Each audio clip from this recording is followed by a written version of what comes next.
મનીષા ઠેસિયા અમારી YouTube channel Gujarat સમુદાયમાં આપનું સ્વાગત છે। ગઢડાના ઘેલો નદી પર આવેલા પુલનો એક ભાગ ધરાશાયી થયો અને જેના કારણે પુલ પરથી પસાર થઈ રહેલું ડમ્પર પલટી મારી ગયું હતું। જો કે સદનસીબે કોઈ જાનહાનિ નથી થઈ, પરંતુ ગંભીર અકસ્માત પણ સર્જાઈ શકતો હતો। આ પુલ છે તે 10 વર્ષ પહેલા બનાવવામાં આવ્યો છે, છતાં પણ આ પુલની હાલત છેલ્લા ઘણા સમયથી ખૂબ જ ખરાબ હતી। આ પુલ છે તે સામાકાંઠા ગઢડા રોડ ભાવનગરને જોડતો આ પુલ છે અને જેના કારણે ત્યાંથી રોજ હજારો વાહનો પસાર થાય છે।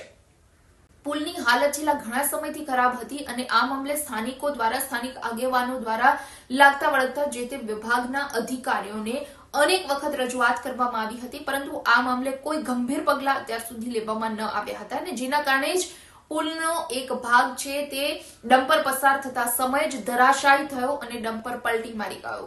સદનસીબે કોઈ જાનહાનિ નથી થઈ, પરંતુ કંઈ પણ થઈ શકતું હતું। મોટો અકસ્માત પણ અહીં સર્જાઈ શકતો હતો। 10 વર્ષની અંદર જ પુલની આ હાલત થઈ છે, એટલે સ્વાભાવિક રીતે અહીં સવાલ થાય કે પુલની કામગીરીમાં કેવા મટીરીયલનો ઉપયોગ કરવામાં આવ્યો છે। ક્યાંક પુલમાં થયેલા ભ્રષ્ટાચારની ગંધ પણ અહીં આવી રહી છે અને ભ્રષ્ટાચારના જે ગાબડાઓ પડે છે રોડ રસ્તા પર કે આવી રીતે પુલના અમુક ભાગ ધરાશાયી થઈ જાય છે, જેના કારણે તંત્ર સામે હવે સવાલ તો અનેક થઈ રહ્યા છે। સ્થાનિકોમાં પણ આ મામલે ભારે રોષ જોવા મળી રહ્યો છે, કારણ કે અનેક વખત રજૂઆત થયા બાદ પણ કોઈ કામગીરી ન થઈ। એટલે એવું કહી શકાય કે પુલ બનાવ્યાના 10 વર્ષ બાદ જો પુલની આવી હાલત હોય તો બાંધકામની ગુણવત્તા પર ચોક્કસ સવાલ ઉઠવાના જ છે। તો એક સ્થાનિક આગેવાન દ્વારા અંગે કથિત ભ્રષ્ટાચાર થયો હોવાની પણ વાત જણાવી છે અને તેમણે આ મામલે ઊંડાણપૂર્વકની તપાસની પણ માંગણી કરી છે। તો આ સાથે સ્થાનિક આગેવાનોનું કહેવું છે કે હજુ પણ જો આ મામલે કોઈ ગંભીર પગલાં નહીં ભરવામાં આવે તો આવનારા સમયમાં ગંભીર અકસ્માત સર્જાઈ શકે એમ છે।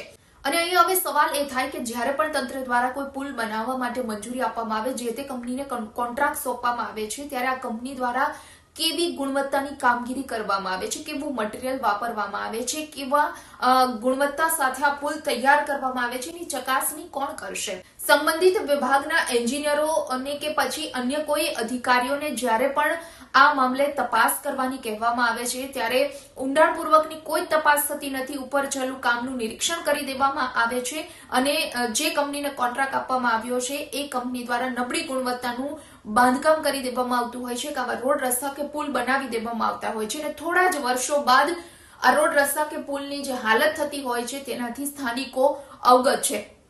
ગુજરાતમાં ઠેર ઠેર આ પરિસ્થિતિ અનેક જગ્યાએ સર્જાઈ જ રહી છે, એટલે હવે તંત્ર સામે સવાલ તો ચોક્કસ થવાના જ છે। જોવું રહ્યું આ મામલે હવે આગળ શું તપાસ થાય છે। વિડીયો પસંદ આવ્યો હોય તો લાઇક એન્ડ શેર કરવાનું ભૂલશો નહીં અને ખાસ અમારી ચેનલ ગુજરાત સમુદાયના સબસ્ક્રાઇબ કરી લેશો। આવતીકાલે કોઈ નવા ટોપિક પર ચર્ચા કરીએ।